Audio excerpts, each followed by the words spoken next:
Welcome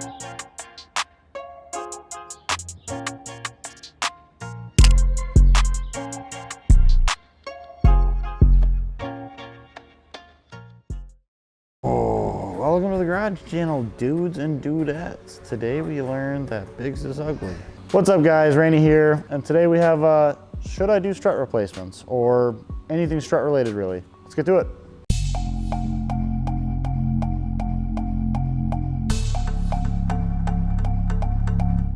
What is strut replacement? So most of you guys know what a strut is. It's the strut, shock, whatever you want to call them. I'm sure there's technicalities.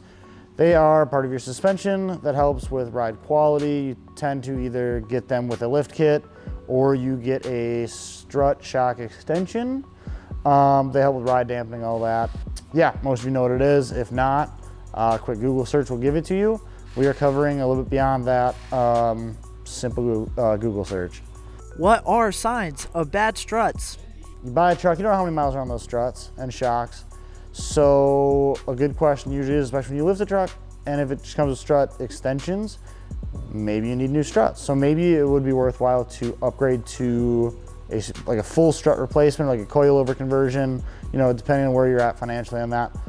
But typically, if you have to replace your struts, you're gonna notice it in your tire wear. It's gonna start cupping and just very irregular wear on the tires. You will notice it with ride quality.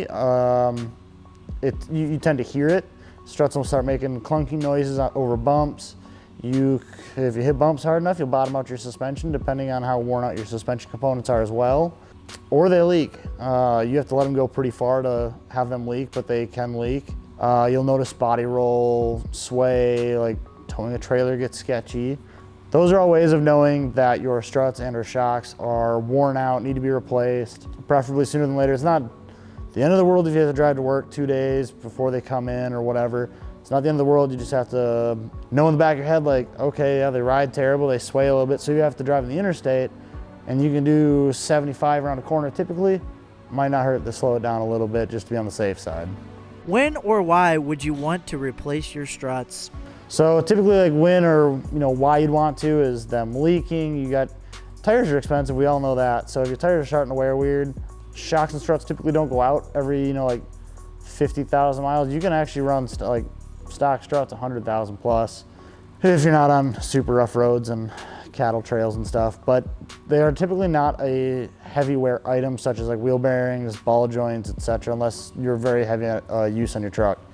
But weird wear on your tires, them making clunky noises, leaking, just irregular wear, or not wear, but irregular riding. Like it just feels very like you're floating. Like everyone knows the guy that had that cheap Cadillac in high school that floats way too well, and if you hop on it, it just bounces and bounces.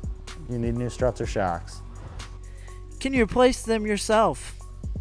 So a lot of people ask, especially when it comes to like maintenance on a bigger truck versus like if you have like a beater car, just a car in general. Cars are very easy to work on because you don't have to like try and lift up a very big vehicle if you're just using driveway tools like a jack stand, and like your typical hand tools. Trucks tend to be a little bit more of a pain to work on because you typically don't have that much like reach with a jack to work on a vehicle, depending on what you're doing. You can do strut and shock replacements in your driveway if you so choose. The rears on trucks are super easy. It's typically an eyelet bolt on the bottom, eyelet bolt on the top, or just 2 bolts to hold it on, so it's 3 total. And you can do that without even jacking the truck up if your truck's tall enough like mine. The fronts, depending on how it is, like if you have an older torsion keyed truck, take your wheel off, get it out of the way, and then it's right there. Typical, 1-2 bolts each end that come out. Where it gets weird though is newer Fords, newer Rams, anything with front coilover suspension typically has the strut or shock inside of the spring.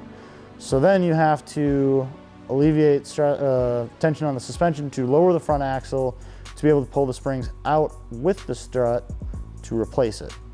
A little bit more time consuming.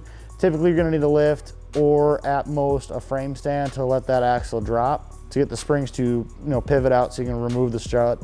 But more often than not, you can totally do it on your own. It's not that bad, and even if you have to remove the coil spring to get to them, it's not the end of the world. People do it all the time. If we didn't cover all of your strut and shock questions, or if you want us to go more in depth on it and go off of brands and what you would rather replace them with versus just doing an OEM swap, let us know and we could definitely cover that as well. Peace.